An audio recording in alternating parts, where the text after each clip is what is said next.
Okay.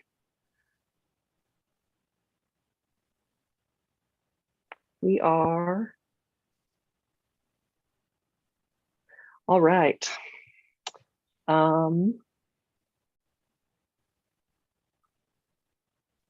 everyone. Welcome back to our next conference session. We are really excited to have a chance to examine and discuss the work of Darlene Young, who is the winner of our 2022 Smith-Pettit Outstanding Contribution to Mormon Letters Award. My name is Melissa Leilani Larson, and I am the president of the association at this point in time. And I'm really pleased to have this opportunity to go a little fangirl over Darlene, who I'm very happy to be able to say is also my friend.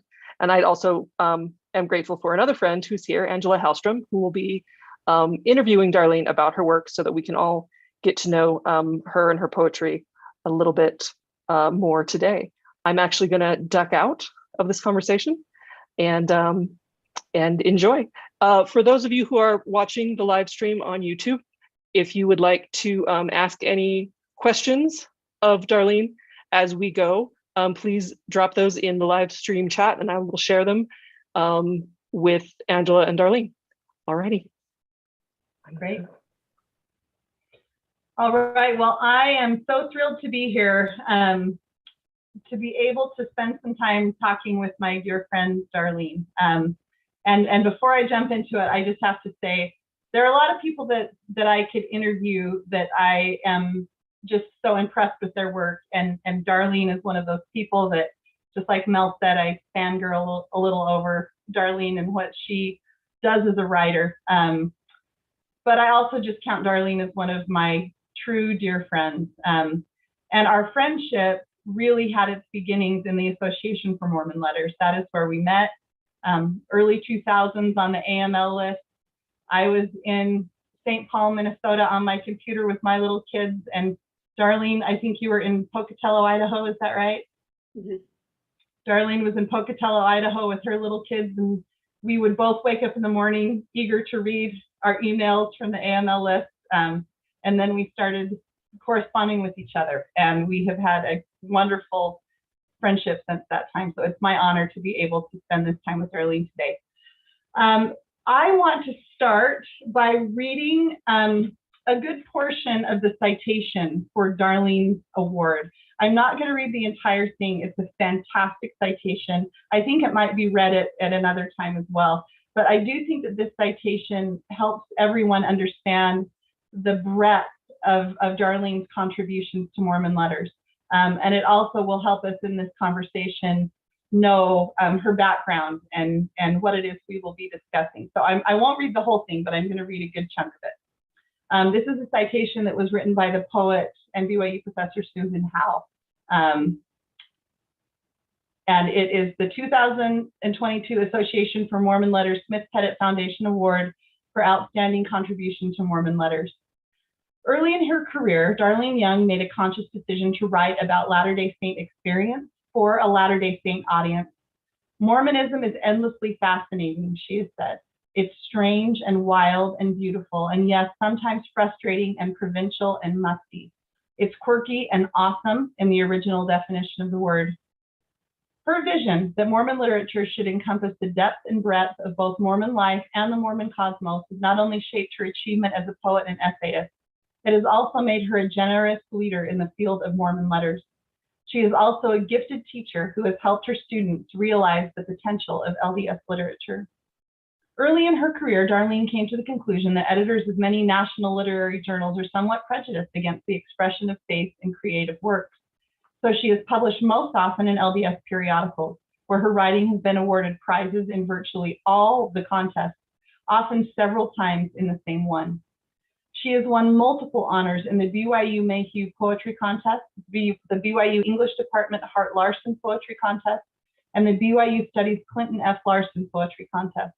She has also won the BYU English Department Adjunct Publication Award, the BYU Studies Richard H. Craycroft Personal Essay Contest, the Mayhew Creative Nonfiction Contest, the BYU English Department LCC Carroll Creative Nonfiction Contest, the Academy of American Poets Prize, and Dialogue's Mary Lithgow Bradford Award for Best Poem of the Year. She won the second place award for young adult novels in the Utah Original Writing Competition. And on a national level, Darlene has found journals sympathetic to both her poetry and essays and has twice been nominated for a Pushcart Prize. Her essay, Systole Diastole, was cited as a notable in Best American Essays 2019. Her poetry collection, Homespun and Angel Feathers, won the 2019 Association for Mormon Letters Poetry Prize. Indeed, she has demonstrated with her own work that the choice to write to and for Latter-day Saints is a legitimate avenue to superior art. I just want to stop there for 1 minute. When I was deciding what to read from the citation, first I thought, like, that's a long section, but I think it is so important to read that paragraph because Darlene is very good at being self-effacing. And I think that it's important to have on paper here and to read out loud to all of you all of the many accolades and awards and honors that Darlene has achieved in her career.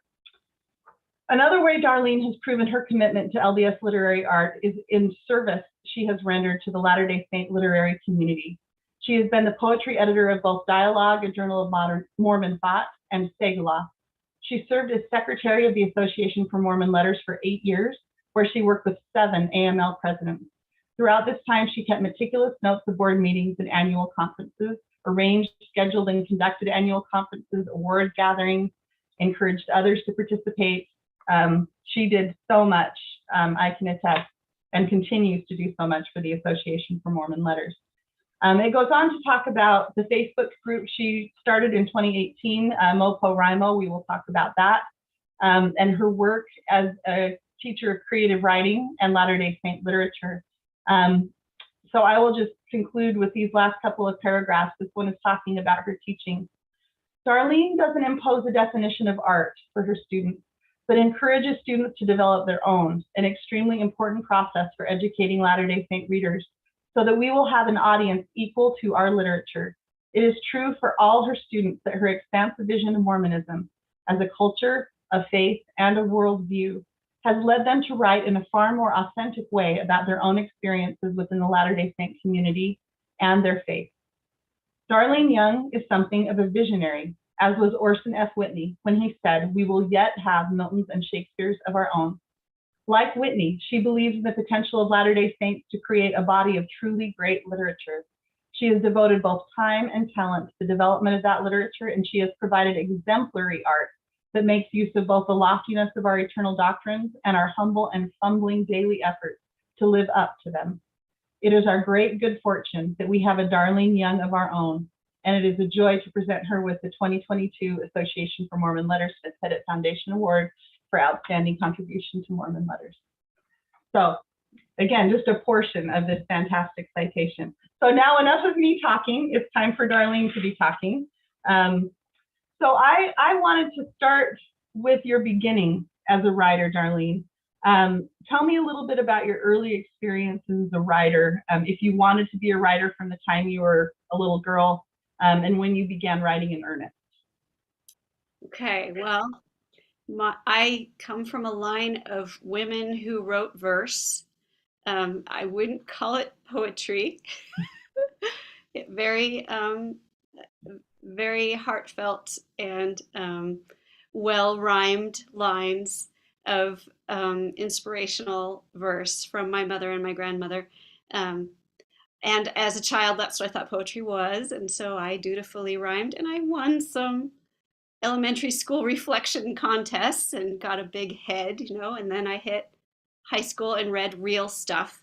I still remember the day I encountered Love Song of J. Alfred Prufrock in high school and just being kicked on the side of the head with that image of the ragged claws and thinking, this is not what I write. I can't do this. So I quit, and I didn't write any more creatively until I was a young mother. And I was living in Berkeley, which is part of why I started writing, because I was suddenly around people that I wanted to write for, really interesting people there. Shout out to the Berkeley Ward. So I started thinking in new ways, and I was consumed with envy for my husband who got to go to grad school, and I was home with children and wanted to do something more. Also, at that time, I discovered Orson Scott Card had a newsletter that he put out. I brought a copy to show you. Look at this. This is what it looked like. It was called Vigor. And he occasionally published um, things in there by other people. And that was my first encounter with a place that could potentially publish the kind of thing that I wanted to write. So I challenged myself. I was going to write a poem. It was going to be something that would impress my Berkeley friends. And I was going to send it to Orson Scott Card. And he did print it, actually. That was my first attempt. And he published it in this little newsletter. And then I discovered Exponent 2 and sent them the very same poem because I'd written one. And they published it. And I'm grateful to both of those because I don't know if I'd continued. Having early success is a good thing and a bad thing, but it kept me going. And then not too long later, I discovered AML. A friend knew I was writing, and she said, you ought to send something to this little publication called Iriantum.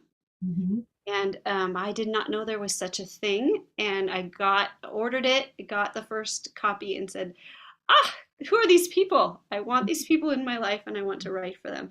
So I can't separate my desire to write from my acquaintance with people I wanted to write for. And I think that's one of the things that you exemplify, and why this particular award is so appropriate for you, because you're an artist, but you're also someone who understands the importance of community and community building. And I think your career exemplifies that. So I want to talk a little bit more then about your affiliation with the Association for Mormon Letters. So early on, what was your association like with the association? So like I said, I wanted to write for them, but I discovered the list. So back then, for you young people, we had dial-up connections to the internet. And so you couldn't hang out there online in a forum or anything because you were dialing up and you wanted to hang up. So you dial up and we would get our messages via email. So you could download and read. And then that's how the conversations were happening on the AML. We call it AML list.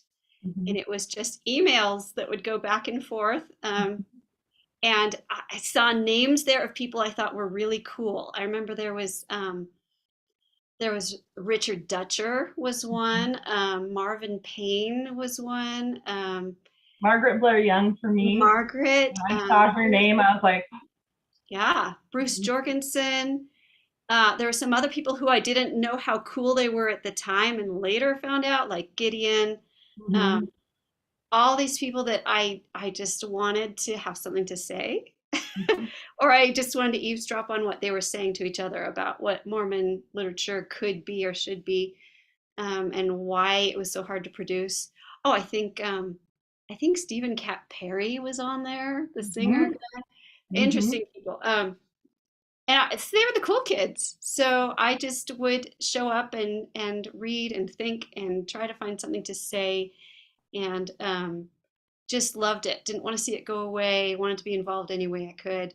When I moved, let's see, that was when I was in Berkeley still, when I discovered them. When I moved to Utah, Marilyn Brown tapped me to be the secretary for the AML. I guess you could see that I was just such a wannabe. And I needed to get out of the house. So she asked me to come be the secretary as she rotated on as president. I think John Benyon was just rotating off. Back then, the past president stayed on the board and helped out. And so I met these cool people and was so happy to show up and just take minutes and, be the smiling face nobody in the background because I just wanted to be with these people. And then I just was secretary for a long time. Can I tell a quick story, a Darlene Young story from when I first met you? So Darlene and I met over the AML list, and we had a lot of similarities. We were just about the same age. Our kids were just about the same age. We had both discovered Iriantum. I had a story published in Iriantum that I think won second place in the fiction contest. And honestly, to this day, the day that it was I had a story published in the New Era a while back, but it was cheesy and I didn't like it. But that story winning that award, I have probably never been more excited about a publication since, which is just so interesting how that happens. But and then I met Darlene, and so we talked back and forth a few times. And in 2005, I'm not sure when you moved to Utah,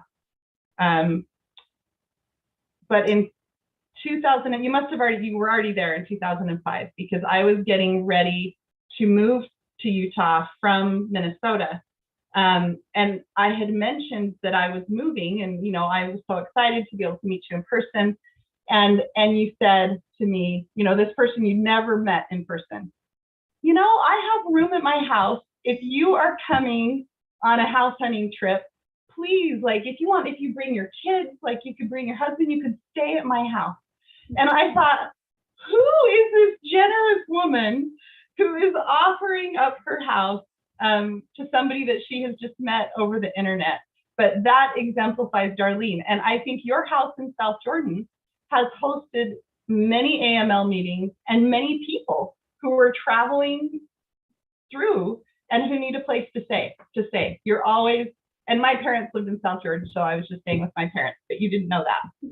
And so I thought that was just a great example of your generosity and excellence in community building from the very beginning. So, but you have not mentioned that the way we originally met was because you reached out to me.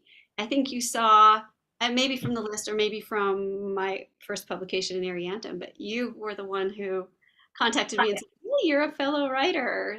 Let's chat. Because I wanted you to be my friend. I pinpointed you. Okay, so how has your affiliation with the Association for Mormon Letters affected your trajectory as a writer? Oh, it's been absolutely intrinsic. Like I said, I had to know there was a place to publish. What's the point of investing time in this?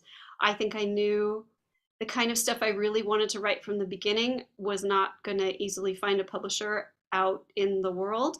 And that's okay, because I just really, really wanted to write for Mormons. But I knew, having been an English major and a lit person all my life, that you can't find this stuff. Where is it? Right? So, except for AML, where else was I going to find an audience for what I wanted to produce? Mm-hmm. And then I also loved the AML Awards program. They were trying to award people producing the stuff that I was interested in ways that no one else was. Mm-hmm. There was no other way to bring recognition. I mean, there's hardly anyone publishing this stuff, so you weren't, poor writers who are writing this kind of thing, you weren't going to get any sales, you weren't going to get any money, you weren't going to get any fame. At least somebody somewhere is saying this stuff is worth doing. And they were having conferences like this one, where people were writing papers about the LDS literature that was being produced. There's a paper on the Backslider or the Giant Joshua, or the few things that we were seeing. Alvin books from Orson Scott Card, essays from Jean England, and you would go and hear papers. So somebody somewhere was taking this stuff seriously. So that meant it was worth it to me to write it. And the stories, we are such interesting people. There's so many stories to tell about our culture that are worth telling. Yeah, yes, I totally agree. So speaking of all of the different types of writing you've done, you are best known as a poet, but you've also written excellent essays. You've written fiction. Tell us just a little bit about your trajectory there. If you still write in those other genres, how much of yourself you consider to be a poet or an essayist or a fiction writer, or all three. Talk a little bit about that. So I first tried hardest at fiction, because fiction gets the most attention, right? And in fact, my first, I think my first publication in Ariantum was when no, maybe it was a poem, but I won the short fiction contest for Ariantum one year with a story. And I thought, oh, maybe fiction is my future. So I kept writing a little poetry on the side, but I really focused on fiction. I produced a novel manuscript that got a little bit of attention. You mentioned it, it got an award from the Utah contest, and I worked on getting an agent and made a little bit of progress. But the day I went to the awards ceremony for that Utah Original Writers competition, and where I had gotten second place for my novel manuscript, I was kind of down in the car on the way there. And my husband said, "This isn't, why are you not super thrilled? This seems like this would be something you'd be really excited about." And I was a little perplexed and had to do some soul searching. And I realized it's because I had entered in the poetry division as well and hadn't placed at all.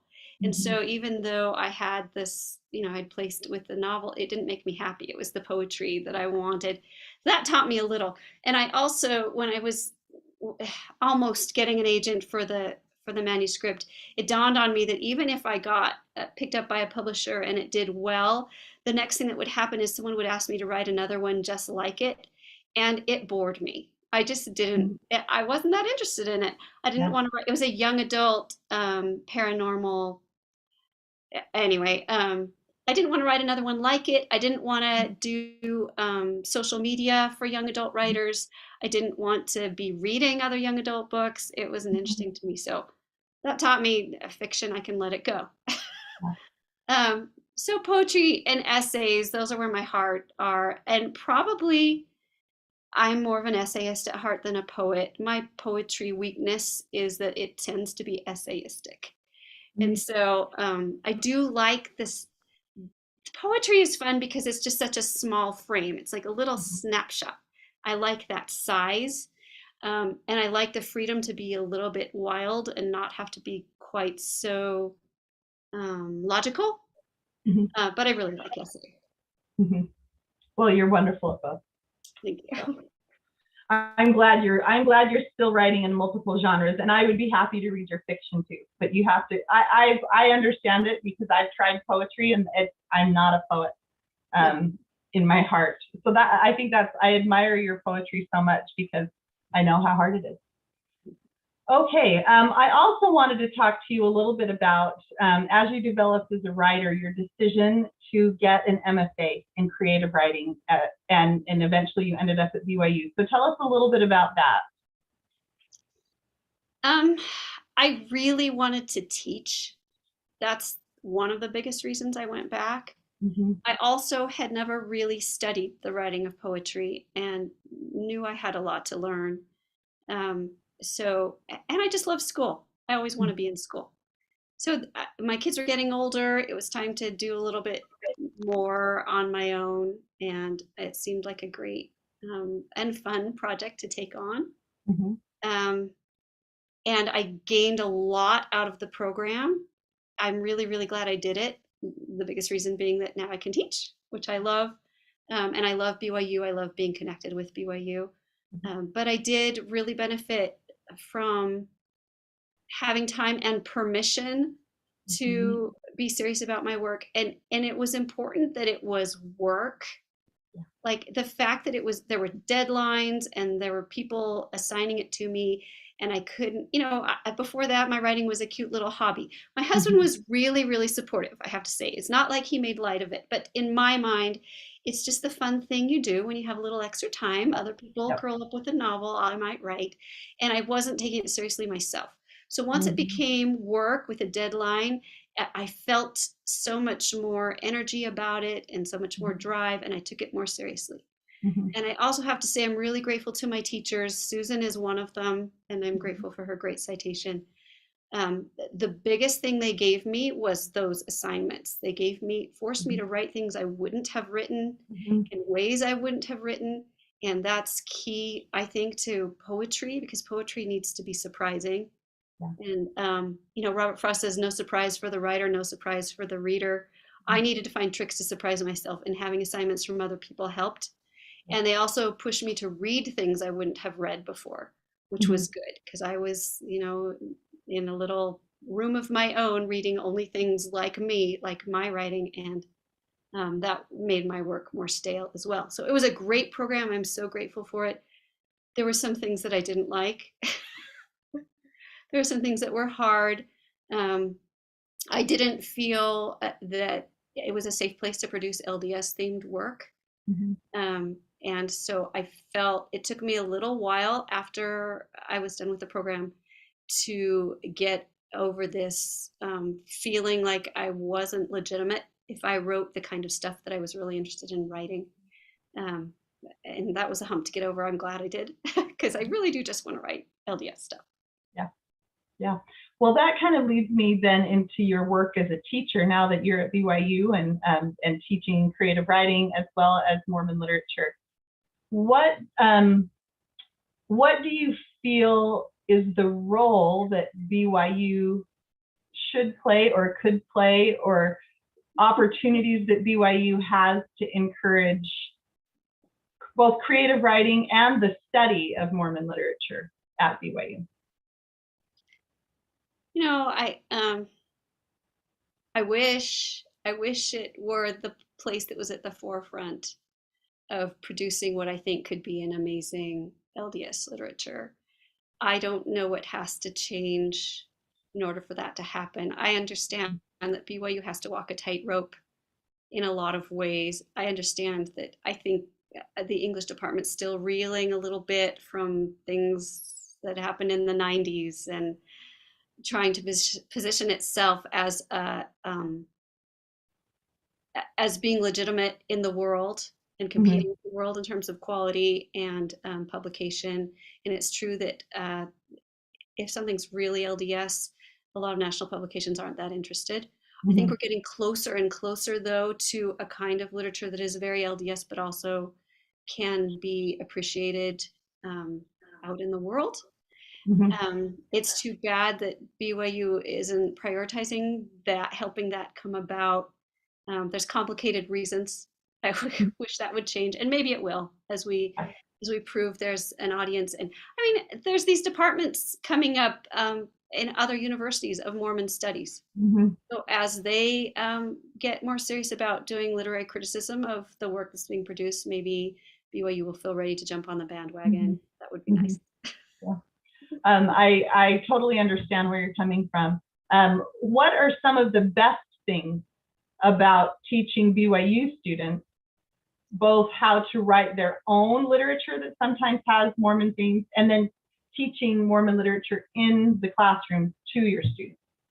So what are some of your favorite things and maybe surprising things about that?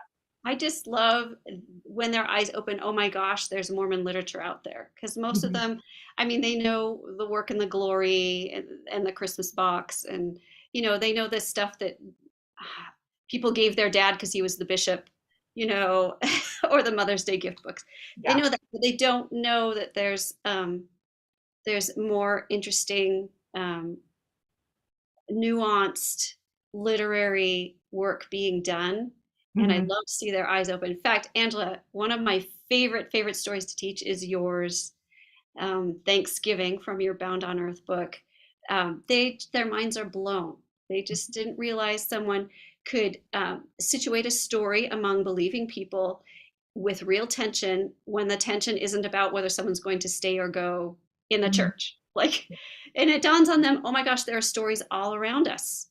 There's stories. My life is full of stories, even though they're not about people joining the church or leaving the church. There's still stories full of tension that have human interest, that are nuanced and literary and can be told well.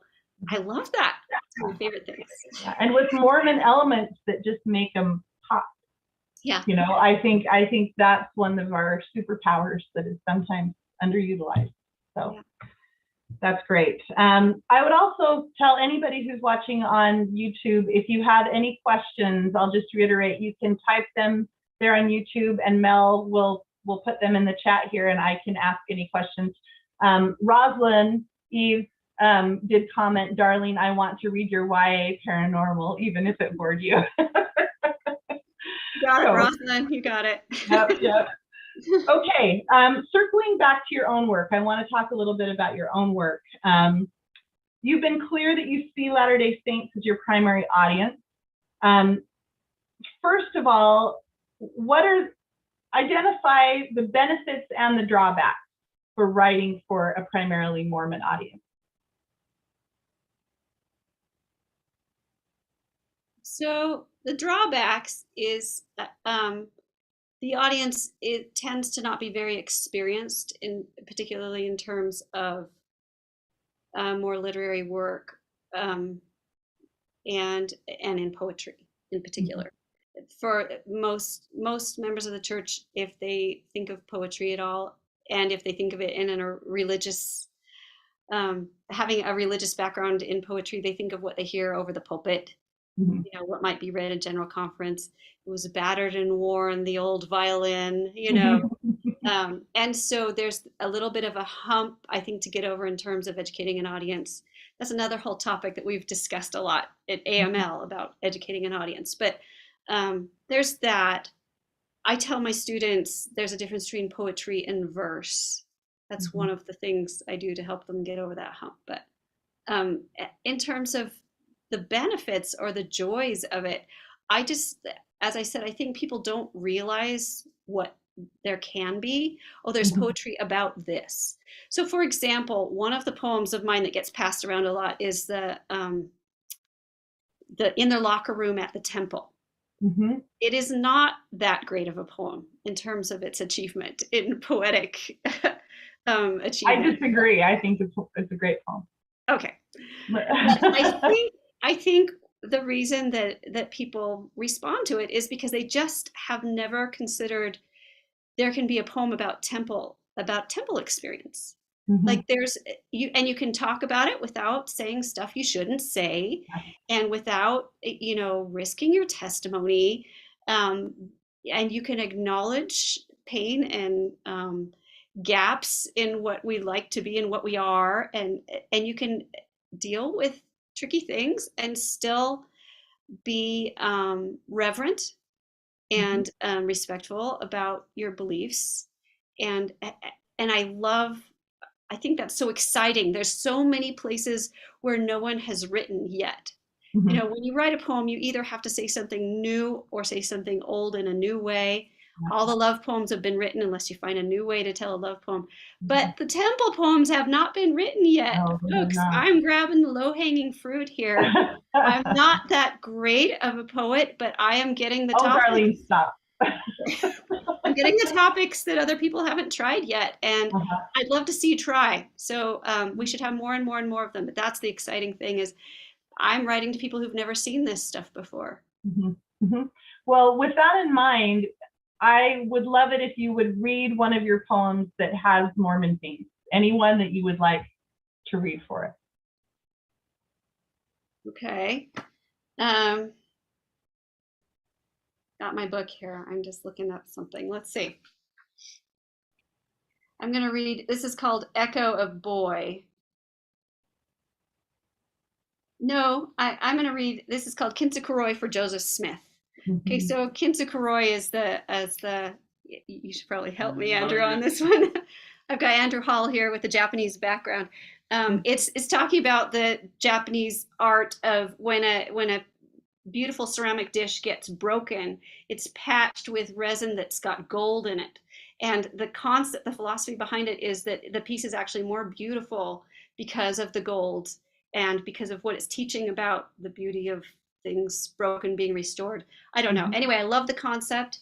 So this is called Kintsukuroi for Joseph Smith, because this is how I feel about Joseph Smith. Mhm. Planted in farm dirt and manure, he faced eternity and translated for us. Meeting of meat and light, bucket, shovel, axe, transubstantiated. Receiver, transmitter, amplifier, he would bring us with him, modulate us to a higher key. Yes, he was rough. The coarse coupling, the intersection of dimensions, dirty and divine. The rustic needle on the holy phonograph. But I can forgive the static. Who wants a perfect prophet? Hick and height, scrub and scripture, limp and lamp, he was a handshake with the heavens, calloused hands, constellations unnumbered, matter and antimatter, not immaterial his fumble and slop, his gimpy, stuttering lope towards loft. I need his lusty, sloppy flaws. I am drab and itch myself. I prefer a dusty plow. I'll make my home here among the homespun and angel feathers. I love that poem. I think that poem is a great example as well. There's a lot of things that make you a good poet, but one of them is your attention to the way that language sounds. And it reminds me of my early love of Hopkins. That same, where you read these poems and the words themselves are just so delicious. Your words are delicious. And I love that about how you write. Okay, I have a few questions. I know to explain humor is to kill it, but one of Darlene's strengths as a poet is that she isn't afraid to include humor in her poetry. Where did that lack of fear come from? And what's the value of humor in poetry? So this is from William Morris. I'm glad he asked this. Before you answer it, you have to read the boob job poem. Okay. It's a classic. Yeah, I always, if I meet someone and they say, I think I've read a poem of yours, and then they kind of look away, I say, it's the boob job poem, right? Yeah. Okay. It's called Angels of Mercy. The Seventh Ward Relief Society presidency argued long and soft whether Janie Goodmanson deserved to have the sisters bring her family meals. It seemed that precedent was vague. No one was sure if boob job qualified as a legitimate call for aid. Janie herself had never asked for help, a fault they found harder to forgive even than the vanity behind the worldliness of D-cup ambition. But in the end, charity did not fail. The sisters marched on in grim duty, each evening clutching covered casseroles, for after all, it wasn't the children's fault. More than once, though, by some oversight, the dessert came out a little short, as if by some consensus they all knew that Janie's husband Jim could do without a piece of pie that night. The perfect ending to that poem. It's perfect. So, then the question that William Morris asked is, where did your lack of fear come from, first of all, in writing poems like that? And then what's the value of humor in poetry? Yeah, I don't know what there is to be afraid of, William. I'm pretty dedicated to the church, and I'm not pushing boundaries. My line pushing is just in laughing at our culture, right? So what would I be afraid of? I don't know. Somebody might think, you used the word boob job in a poem. I don't know. I don't know what there is to be afraid of. I'm not scared. And honestly, the humor, I guess there's humor. If you think about humor, one of the things that makes us laugh is just familiarity. You know, that thing going around on the internet where it's imitating each of the prophets of the church or each of the general authorities in their writing style. Have you read this, where the President Monson talks like this? And, you know, and you read it and it's not, what's funny is just that it's familiar. Oh yeah, I recognize that. And it makes you laugh with delight. And I think that's where the humor is in my work. It's just the laughing with delight. Yeah, we're like that, aren't we? You know, yes, that is a funny irony in our experience that we say charity never fails, but then we have a long discussion in ward council about whether somebody deserves meals. You know, I mean, just the little ironies, we recognize it, so we laugh. Yeah, I think that's great. Gideon Burton writes, vistas are opening for Relief Society poetry, which is great.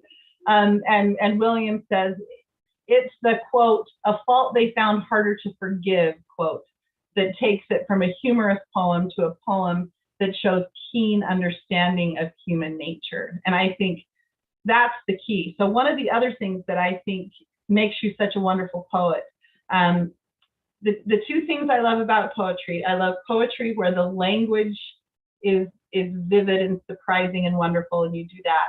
And I also love poetry where when you read the poem, you say to yourself, that's exactly it. Like, that is it. And I've never heard it expressed that way before. And one of your early poems that did that, and I'm not sure even when you wrote it, but I think it was an earlier poem. And and forgive me for not knowing the title, but I'm going to ask you to read it. It's the poem about Lehi and the tent. It's one of my favorite Darlene Young poems, and it's been meaningful for me in my life and in other people's lives. I have shared it with people who are struggling. So would you be willing to read that poem for us? Yeah, I don't have it ready though, so I'm gonna be getting it. I'm sorry. It's not in my book. Is it not in your book? I don't think it is it? I think it's in your book, Darlene. What's it called? Oh, it is. Sorry, Okay. it is. It's called How Long? How long? Yes. And I have to shout out to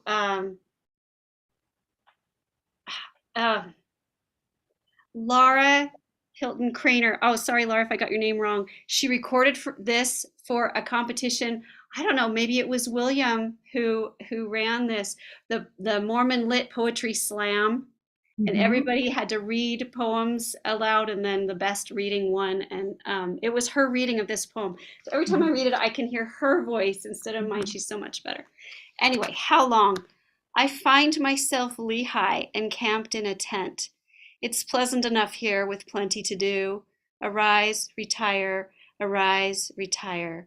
Work and play and dance, retire. I could build a house here and let go the dream of the swaying of camels, the salt water lapping. But I heard a voice, and its memory has me stretching my neck at the dry desert wind. Still, I hear only whisper of sand and tent flapping. Arise, retire, and I used to pray at every new dawn, Lord, is it today? Arise and retire. I no longer ask, but remain in my tent. You know I'll obey. I'll make it my work to arise and retire and cling to the ghost of the voice in the fire. But Lord, there's the ocean. And what shall I do with this lack of motion? Oh, I love that poem. One of my favorites. All right. Let's talk a little bit about some of your other themes. So another theme that you often explore in your poetry is family life. Talk a little bit about why that theme is so important to you, and its meaning in your life as a writer. Why do you return to that again and again? Well, first of all, because it's my life. You just got to write what you know. That's what I do. I also think that we just do a lousy job in our church culture of being honest about what family life is like. We go to our meetings and have nice talks where we all nod and agree with each other. And meanwhile, people are having minor emergencies all the time at home that no one hears about. We'll bring them meals because someone went to the hospital, but everybody ignores it if there's mental illness going on or other issues. I just love to tell the truth about family life. I think we need more of it. It's what's interesting, and it's ripe for art because there's tension, and you need tension for good art. Yes, we do. So, do you have a favorite poem, or just a poem that occurs to you right now that falls under the umbrella of a family life poem that you would like to share with us? Sure, I do. Thank you for letting me read. There's so I few love having you read. Okay. And this one, I have to shout out to LDS Living Magazine for publishing this because they had never published poetry before. And when they accepted it, they said, we're kind of scared. We don't know how this is going to go over, but we want to take a risk on this. So hey guys, if you want to see more poetry being published in the LDS world, write to LDS Living and say, send us more poetry. We want more. Okay. Shoveling, 5 a.m., Salt Lake City suburb. And this is kind of essayistic. You'll see what I mean by I'm writing essays in the shape of poems, but oh well. My son and I walk past the homes of people he's known all his life. Brother Jackson, the Erdmans, the Shanks, Mrs. Santorini. I make him recite them. I tell him stories about them because he got up an hour early on this ugly, stale, frost-smelling outer darkness kind of morning, and I know he's in a precarious position. He's 15. His body aches from overnight growth, and he's always hungry, and he's gained that sixth sense common to all teenagers, the awareness of hypocrisy. He knows that there are secrets behind these doors, that all the people who show up at church each Sunday smiling and clean maybe aren't. His own roiling chemistry has him suspecting everyone. I don't think he knows I know this. He is compliant enough. He gets out of bed because he's been assigned and because in this place it's what people do. Thank goodness. I've decided it's a good thing that his body has been trained to obedience. I know that makes the edge he's walking more sharp. He has more to lose if he chooses not to believe. But I don't think it's a bad thing that if he chooses to invest in this religion for the long haul, he already has the habits. I'm still hoping, though, for the joy. Lo, it percolates, familiar in my warming muscles as we begin to shovel old Sister Ames's driveway. The snow I see now glints. It has a presence to it like a cat stretched out, waiting. It has its own beauty, as does Sister Ames, knobbed and gnarled and balding as she is. Has he glimpsed that yet, this silent sun panting near me? I remember the day I showed up to clean the church building as a young adult and realized that the place was as much a home to me as my own house, as familiar. I owned it as much as anyone. The day I realized that many people don't know what it's like to have a place where so many grown-ups know you, call you by name, ask after you. The day, much later, that I realized that old Sister Bernstein of the baggy dresses and thick glasses, who looked like the middle-aged chinless ladies clutching purses in the comics, had been actually asked to lead the music every week, and maybe didn't even want to, but showed up every week to do it. Here, I'm grateful to Sister Ames for the thank you note and the candy bar she sends to my boy for shoveling. I'm grateful for still mornings when his muscles learn what they are for, though his brain may take a while to catch up. This is Zion, my boy. Good morning. Time to wake up. I love that poem as well. I love the tension in that poem, but I also love the love in that poem. And I think you do a fantastic job balancing that. I think that's why sometimes people say your poetry is accessible, but it's also art, because there is tension, but it's not a cynical tension. It's a hopeful tension. And I think that that's an important distinction. There's a question here from Gideon Burton. He says, I can tell that when you read your poetry, Darlene, that you believe in your language as well as your religion. I think that faith in language is inspiring. Any thoughts on language and faith? Wow. That's worth taking some time to ponder, Gideon. I know.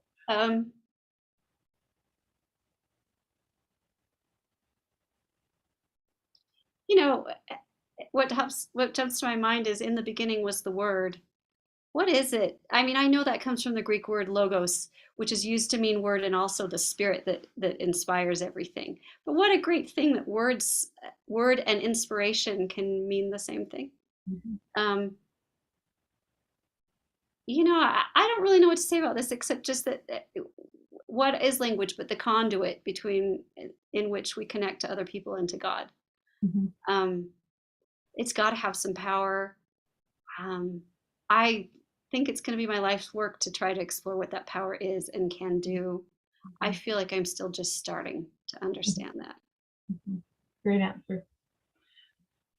One of the other themes that I have noticed pops up in your work a lot are themes around youth and aging. There's a lot of nostalgia for your teenage years, your young adulthood. There are ruminations about what it means to be aging, what it means to be middle-aged. Talk a little bit about why you think you're drawn to those themes. Well, again, it's just because it's my experience. I think if I had been serious about writing when I was a young mom, I would have produced lots more young mom poems. I have some, but they're not very good because I was just starting out. But aging is what I'm dealing with now, so it's what pops up. It's also fun. There's lots of places for humor with that. But do you want me to read a Getting Old poem? I would love for you to read a Getting Old poem. This is one of my favorites in terms of trying to be funny. So I can't claim that it is, but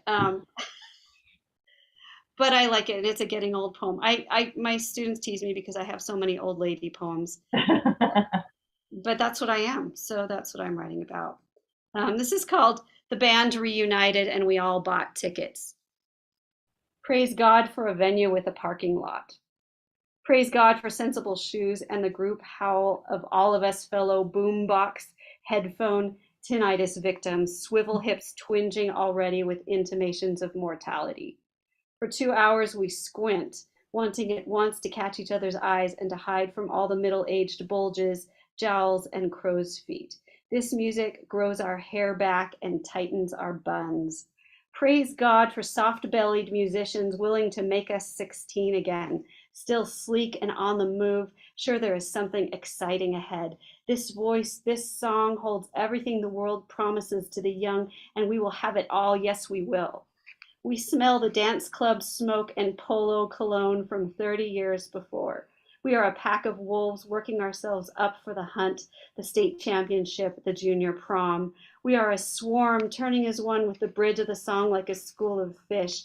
Here there are no mom jeans, no dirty toilets and bosses with halitosis, unsettling lab results, finance charges. Synthesized waves of promise carry us along a river of right this moment. We surf on the edge of now and any minute now, a curl we haven't caught in 30 years. With the wind in our faces, we turn to catch each other's eyes, slapping palms. We were there. We're still here. Hallelujah. I love it. I'm gonna push just a little bit more on the original question that I asked you, because I understand that you write about where you are in your life right now, but not all writers are as interested in the period of life, and this poem exemplifies that as well, from maybe 16 to 22, like that specific time. What do you think it is about yourself as an artist that you return to that period? It's a really good question. That was a time of intense feeling. That's the time when you find out who you are. Mm-hmm. I had a friend who was talking to me about this phenomenon of people who in gospel doctrine class, they're asked to share a spiritual experience, and all the experiences shared are from missions, and people say, well, surely you've had a spiritual experience since then. Mm-hmm. And my friend was asking, I wonder if I hadn't served a mission, would I just have nothing to and I didn't serve a mission, but a lot of my formative experiences happened during those ages while I was at college. Mm-hmm. And maybe that's why I wanted to get back to BYU so bad, because this is where I became a person. Yeah. Maybe that's just it. That's when you become a person. You Yeah. wake up to your real feelings and find out who you are. Great. Yeah, great. So Michelle Maddox has asked, tell us your favorite rhyming poem.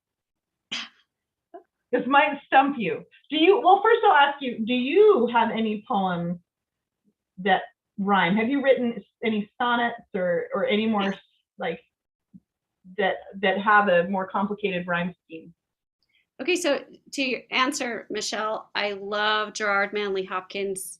Many of his poems are some of my favorites. Glory be to God for dappled things. And I like Shel Silverstein too, but that's more verse than poetry. I do write in rhyme for some of my poems, but I'm lousy at it. I'm just not good at it, and I'm not tolerant of what I call Yoda speak. Mm-hmm. I refuse to invert syntax for rhyme. It's not pleasant to me, so I'm unless I can find something really great that doesn't involve inverting syntax, I won't do it. Mm-hmm. I set that assignment for myself regularly to work. The thing about if you're going to write a rhyming poem, and if it's going to be good, you cannot be married to meaning. You have to be willing to jettison some of the places you wanted to go and surprise yourself, which is one of the fun things and one of the hard things. And I am still too attached. This is one of the reasons I'm never going to be that great of a poet, because I'm still too attached to meaning and want to get where I want to get and don't want to sacrifice in order to get a really cool rhyme. But I do it sometimes. Okay, great. So, as far as what you're working on right now, what are you working on? Are you doing more poetry? Are you doing some essays? Creatively, where do you feel that you're going? I'm still mostly doing poetry. I'm still loving this. I do MoPoWriMo, as some of you guys may have heard about in an earlier session, where I produce a poem a day, every day for a month. I do it once or twice a year, and I end up with a whole lot of drafts that are kind of lousy, but I can spend the rest of the year revising. And I'm super excited about that. I still feel very new at allowing myself to produce LDS themed work. I didn't do that for several years, and I still got lots I want to do. I'm not running out of poetry ideas. And hallelujah for my publisher, BCC. I need to give a shout out. I found a publisher. Um, there's opportunities now that I can reach an audience. I've had a good reception from people who say they don't usually like poetry, but they like mine. These are all things that make me want to keep writing poetry. So I'm not done with that. Essays, I'll still keep doing. Every once in a while, I have a poem idea that just really just wants to be an essay, and so I'll flesh it out and do that. But it's poetry where my heart is. What about, talk just a little bit more about MoPoWriMo. What brought it about, and what are some of the, beyond just what you said about having more poetry that you can work on throughout the year, but what are some of the things that you've seen come to fruition because of MoPoWriMo? Well, the biggest reason I started MoPoWriMo was because I needed to get back to writing what I loved.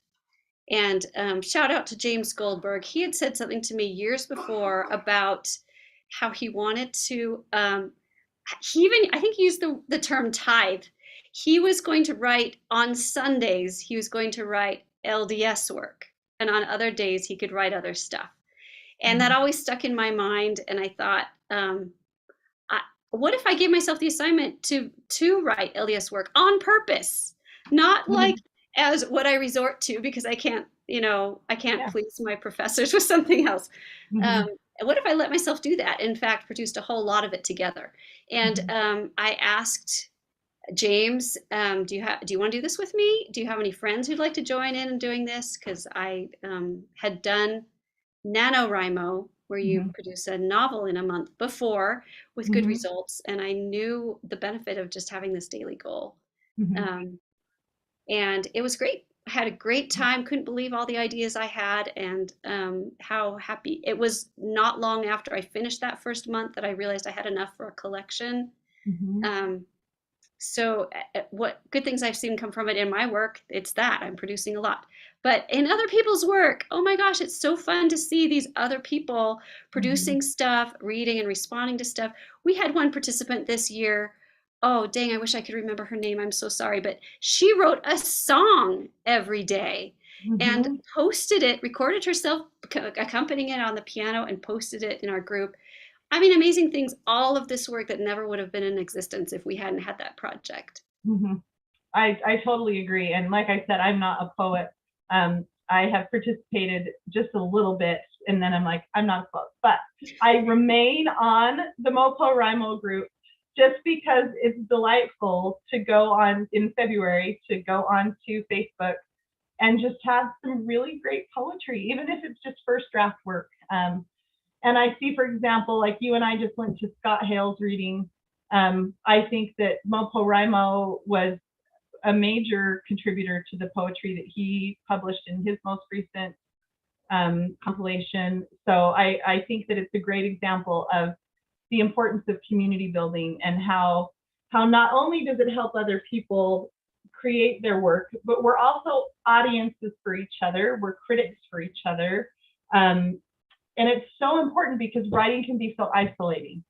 So with that in mind, what are your thoughts about the future of the Mormon writing community? What do you hope to see? What are you worried about? Any thoughts in that direction? Well, I think the future looks bright. I'm super excited.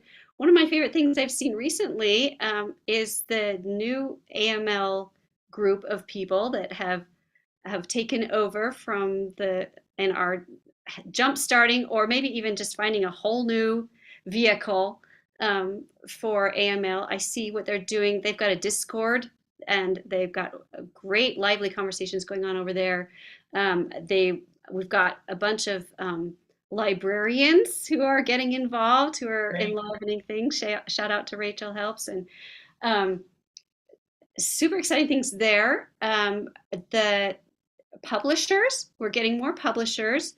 Mhm. BCC is a really important player in that, and there's a few others. I'm excited to see the Maxwell Institute taking a few risks that are verging on literary. And like I said, I was super thrilled to see LDS Living Mhm. take on a poem. There's a new journal just starting up called Radiant Mhm. that is going to be producing some LDS stuff. Uh, oh, super exciting. Ariantum's showing signs of life. Mhm. Um, I think the future looks bright. And as I said, as these Mormon studies departments in other universities pick up, I hope that will make space for BYU maybe to take on a little bit more. I see UVU's doing some. I just think things look good. I'm excited. Mhm. Yeah. Um, what do you think? Do you think the audience has changed over the last 20 years of your writing life? And what I mean by that is, do you think that in general our audience has become a little bit more able to grapple with complexity or nuance, um, or not? That's a hard question. So, um, we're seeing a lot of divisiveness in the church right now. Mhm. People who are feeling they need to leave, and people who are trying to straddle um, their empathy for the people who feel they need to leave and their desire to stay. Mhm. Whether that has made them more, I don't know. I like to think so. Like I said, I have faith in the concept of educating an audience. When Mhm. people read work that is nuanced and addresses the hard things, um, and still shows a way to stay, I think they respond well to that. There's Mhm. always been literature about people who leave, Mhm. and there's always been literature about people who stay. But the Mhm. stuff in the middle, where we acknowledge the hard things and still try to find a way to stay, it's been empty. And where am I going with this? I hope so. I Mhm. hope it's not going to be like a division, just like we're seeing with politics, where Mhm. you have to be one or the other. I hope that we're going to grow this middle space where Mhm. people can read about and enjoy and share with each other and empathize over the gray areas and the Do you hard feel like do things. you see it with your students? Do you feel like your students do a pretty good job in the gray areas, or is it still tricky? Some do and some don't. Mhm. I see polarization happening Mhm. in my classes, but there's still a good group in the middle that are teachable, that are Mhm. just opening their eyes, and I feel a little bit called to show that's my missionary work, is to be an example of someone who can negotiate the hard things and still stay, Yeah. and to show an example of that to my students. Mhm. I hope they pick that up. I think they do. Mhm. That's great. William writes, if Darlene is taking requests and if there's time, I'd love to hear her read Gethsemane, page 75 of Homespun and Angel Feathers. He did a much better job than I did. Not only did he have the title, he had the page number. Yes, the page number. Good job, William. Okay. I'm much more comfortable reading this work than talking about myself, so I appreciate the request, William.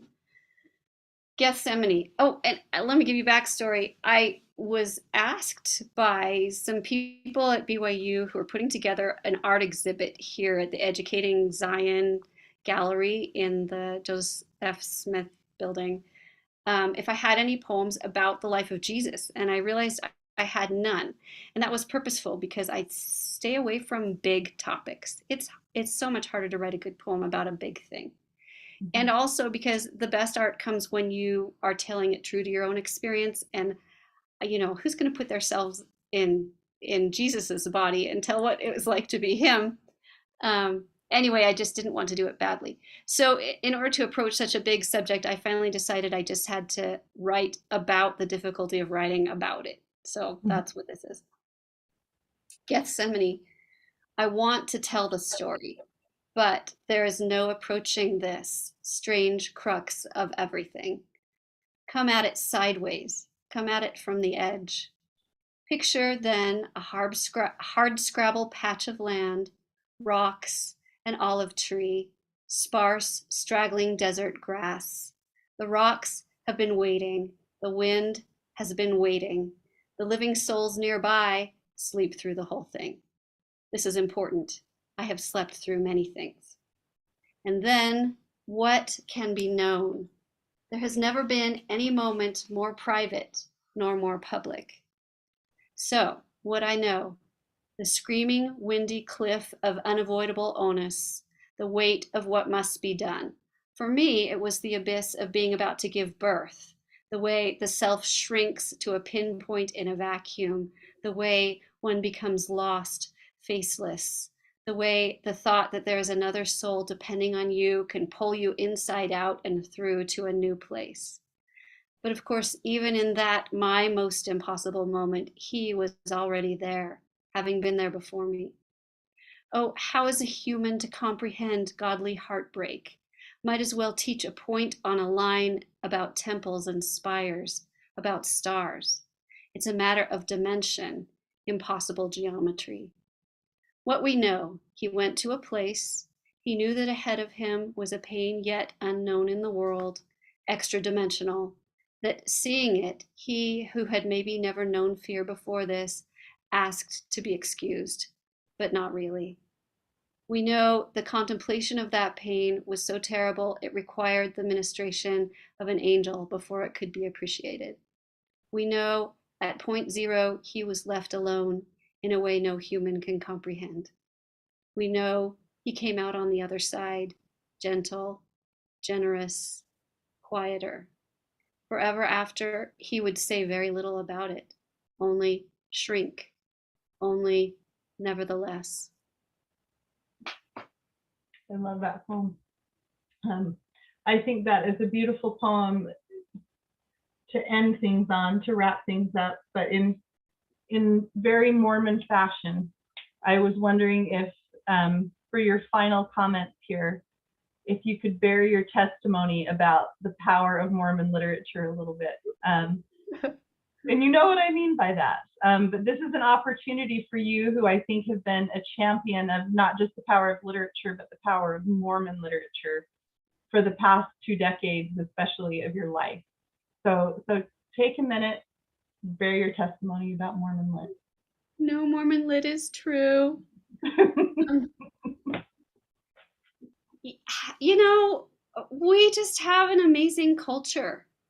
We have stories. We have interesting, complicated, nuanced, rich, deep people and situations.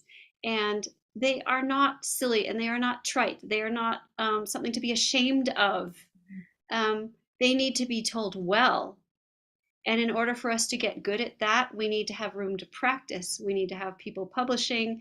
We need to have people reading. We need to make it an honorable endeavor. We need to put, there are so many people who are out reading great literature that is not LDS, but then when it comes to an LDS writer, they, don't approach it with the same respect. And at times we writers don't approach it with the same respect. We don't hone our skills, and we think that a good moral justifies the existence of a piece of work when it has not been crafted well. We think that inspiration means God wrote on our idea on a tablet of stone with his finger, and therefore we don't need to revise. We need to put in all the work. But my testimony is that it is worth it. Mm-hmm. The work is worth it. It's worth it.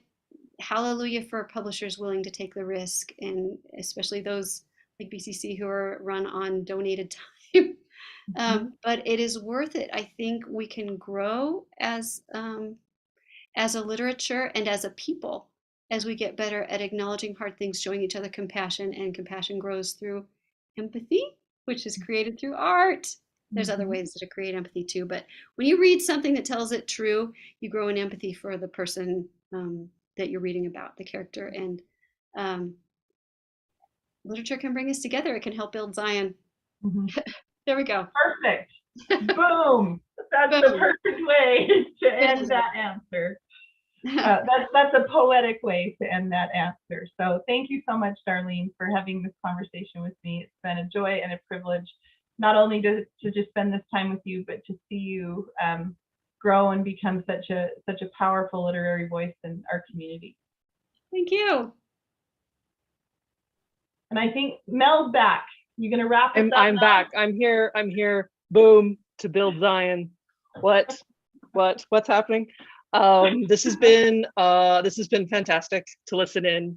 I feel just a little voyeuristic, eavesdropping on friends talking, but also what you have been discussing and having the chance to hear you read some of your work, Darlene, is great. It's been a great pleasure and privilege. So we are so happy to have this chance, even in a strange virtual situation. Thank you so much for letting us say nice things about you for a little while.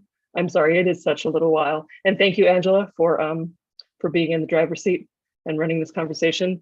And thanks to everybody who's been watching the live stream. We're gonna pop off now for a few minutes, but we'll be back at 3:30 I just muted myself, between Michael Austin, who is our 2022 Lifetime Achievement Award winner, and John Benyon, who will be interviewing him. That'll